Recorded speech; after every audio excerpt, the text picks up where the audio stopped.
Hello everybody and welcome to Graphic 45. This is Kristine and I'm here today to share with you a tutorial on how to make simple but beautiful scrapbook pages using a frame and clusters technique. For this technique, I will be using the Tropical Travelogue Deluxe Collector's Edition, but you can use any of the wonderful Graphic 45 collections and replicate this same technique. What I have done to start is cut some frames from the paper. First, I wanted a frame border around my page, so I cut the center out of one of the sheets. Then I cut a frame from the pattern paper that was to frame my 5x7 photo. I also fussy cut several elements from the paper collection to use in clusters. You will also see me place some chipboard pieces from the collection as well as some of the stickers. One tip, if you don't want to place the sticker directly on the page, is to place it on cardstock and fussy cut around it, so then you can decide where to place it later. And you can also add it onto fussy cut pieces, or you can add it and pop it up onto foam squares or pieces of chipboard.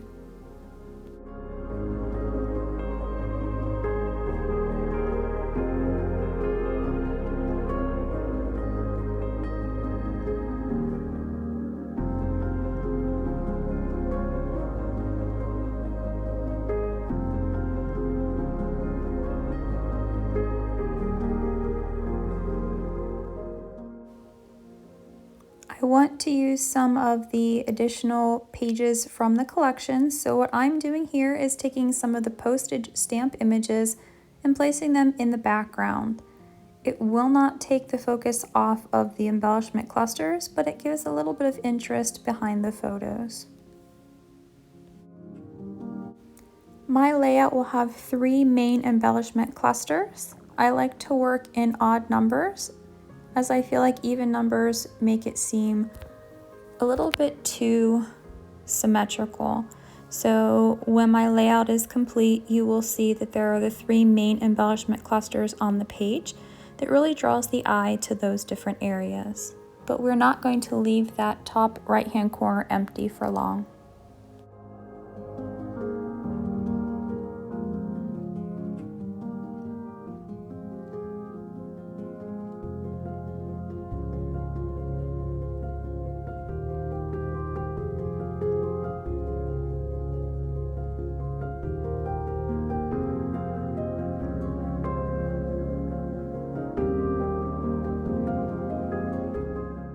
I like to add distress ink to the papers just to give a little bit more depth to them, but also to help some of the pages to stand out. When some of the backgrounds are of similar color, it's really easy for them to blend together, but with some distress ink, it really helps to give the look of dimension.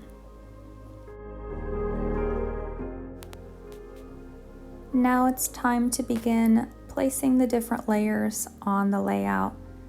Starting with the background frame, I'm just adding some glue, and then this will go all the way around the edge of the background paper.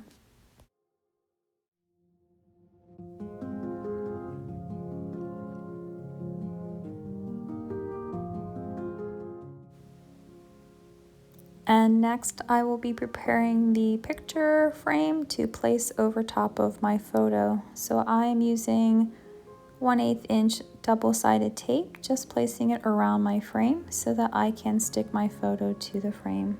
This makes it easier to place the photo accurately on the layout and the frame accurately over the photo.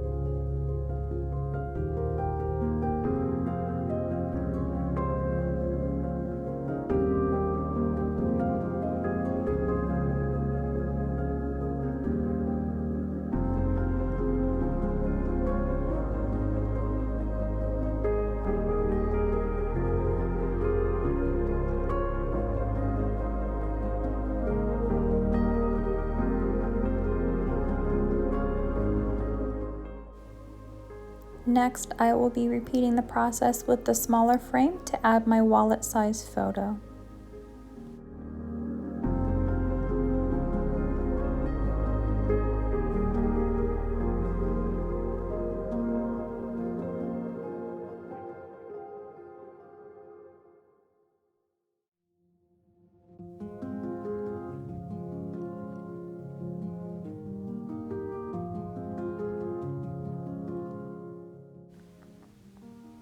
Before I begin gluing any of my pieces to the page, I like to place each of the elements roughly where I want them to go.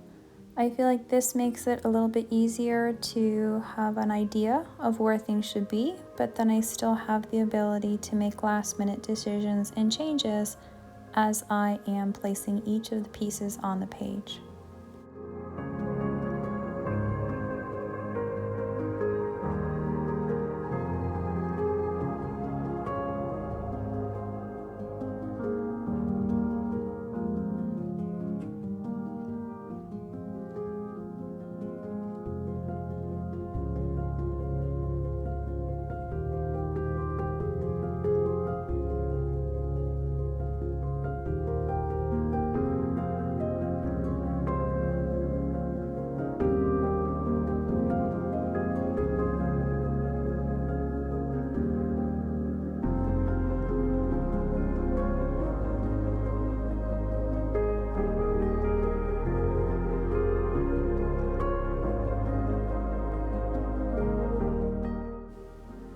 Now I'm just adding small pieces of twine to the chipboard tags.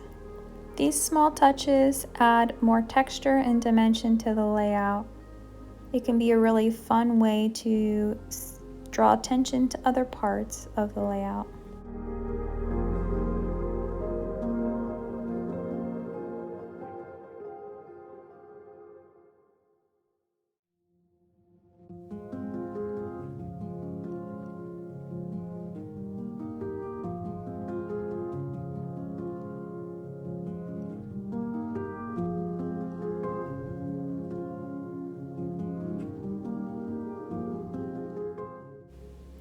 Using foam tape or foam squares can be a really simple way to add some more texture and dimension to the layout.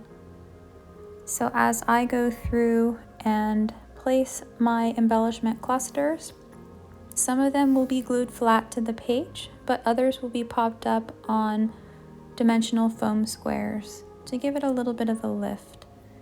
It still is relatively flat, so it will slide into my scrapbook page protector, but it does add some dimension as well.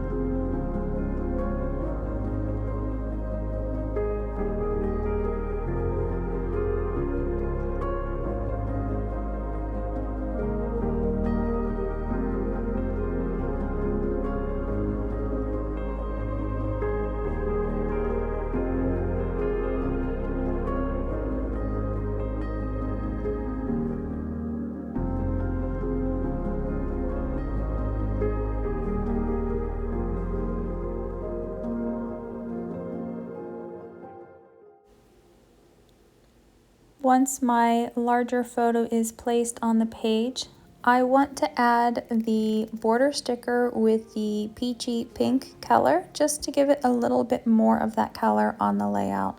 So I am cutting the border sticker to the same size as the frame, and I am placing it below the frame.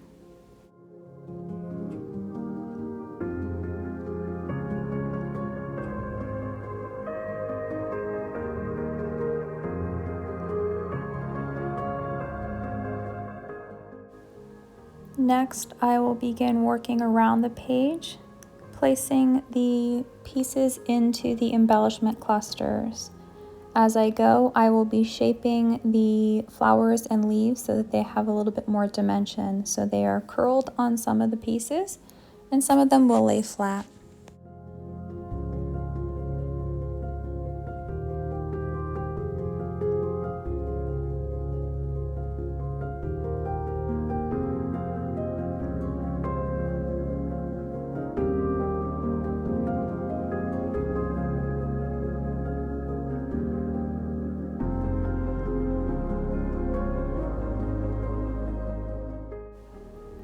This part of the process does take time as each of the embellishment clusters is placed individually one at a time, but it is definitely worth it as the end result shows all the dimension and layers.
I hope you have found the frame and embellishment tutorial to be a helpful addition to your scrapbook layouts, and I hope you will try it sometime soon with your favorite Graphic 45 collection.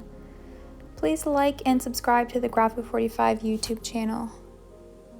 Also, please leave comments in the description box below. Thank you for watching and have a great day.